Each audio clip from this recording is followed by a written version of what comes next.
I'd like to take this opportunity to express my thanks and Latvia's thanks for Senator McCain's unwavering support for the fate of the Baltic countries, for being one of the strongest spokesmen for the idea of Latvia being included in NATO.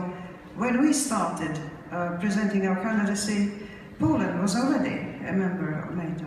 We know that President Saakashvili tried very hard to get closer to the alliance, and unfortunately it didn't happen. We managed to squeeze in the door at the last minute, I think, and there was a great deal of, yes, Soviet propaganda still being propagated in this day and age, but very much in nothing has changed in the rhetoric, I think, of if you watch or see translations of both President Putin's speeches, his supporters, and the tone of Russian television.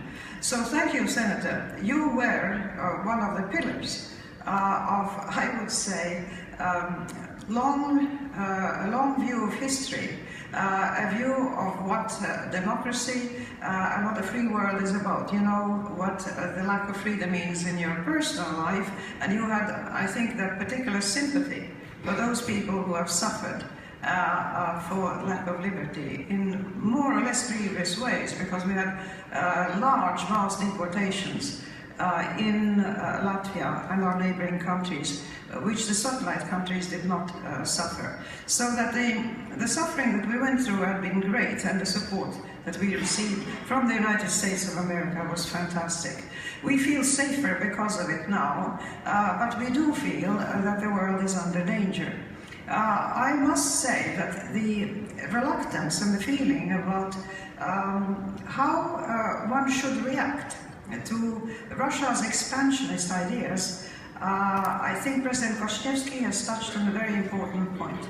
There is a whole propaganda apparatus going on, and it is not just brainwashing the citizens of the Russian Federation in a manner in which those who lived through that period say is even worse than it was in the last decades of the Soviet regime. It is absolutely mendacious, outrageous, incredibly brutal propaganda, spreading all sorts of falsehoods, denying the realities, but playing on the weaknesses of the human heart.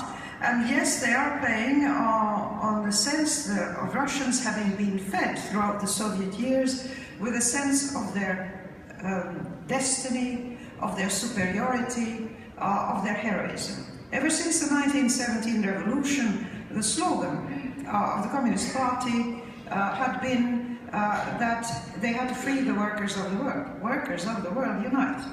And that was a real goal that they actually took seriously.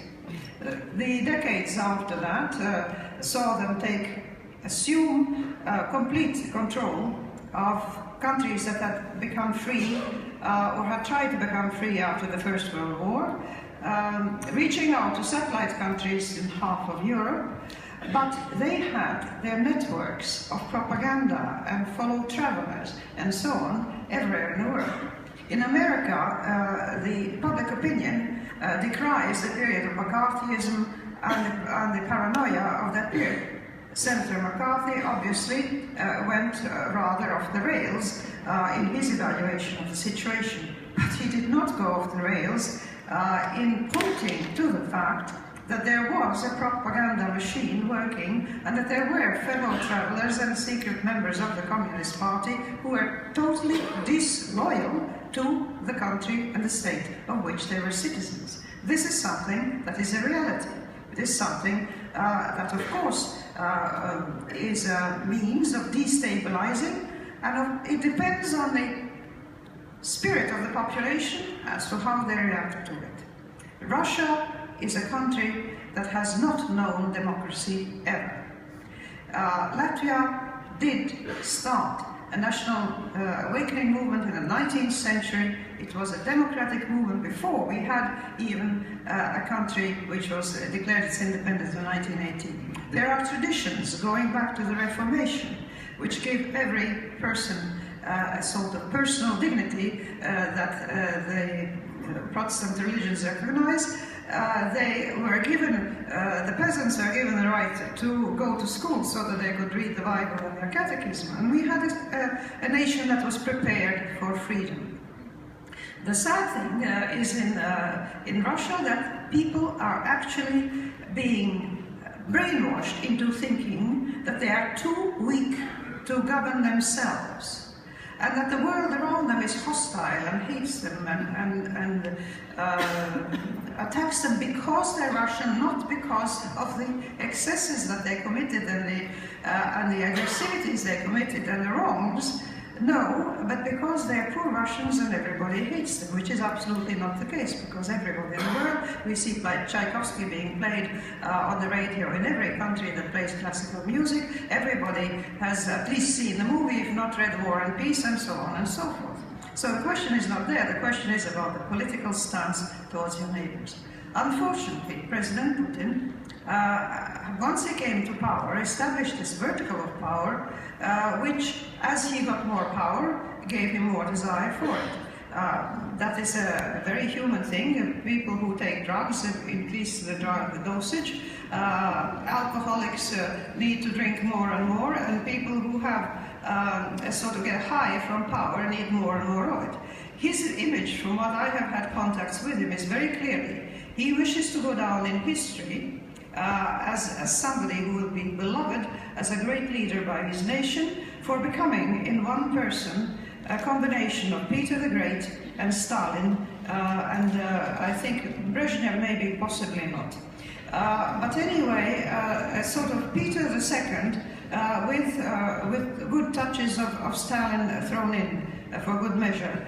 And the man is really serious about it. He's a clever man. As a psychologist, I can tell you he's a well-trained man, and that they had developed in his time and in his profession psychological methods of sounding the hearts of people you get in contact with. They used to have, for their spying system, so-called talent scouts. They would go around and evaluate the character of a person to see if they had weaknesses that could serve as a basis for recruiting them. I have seen President Putin at work on my colleagues, if you like, fellow heads of state or government in various countries, whom I would talk to before they met with President Putin and after he met with President Putin, and many of them would, frankly, we would exchange our impressions, and what I discovered is that he could play on each person's interests and weaknesses and preferences like a virtuoso on a violin. If one person had a weakness for this, he would play up to them on that, and this ability to actually manipulate, including world leaders, I find very alarming. He certainly is manipulating his population. What worries me is what President Kwasniewski raised.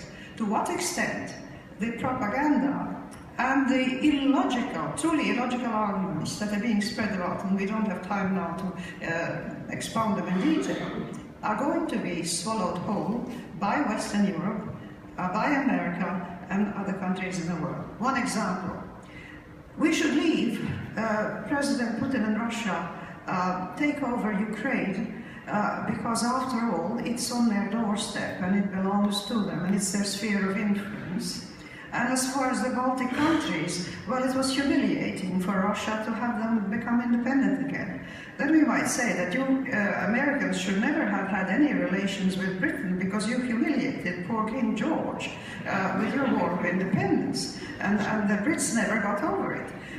So you see, if you start arguing that way, I'm not sure where that leads you. I think it leads you to an impasse and to a situation of danger.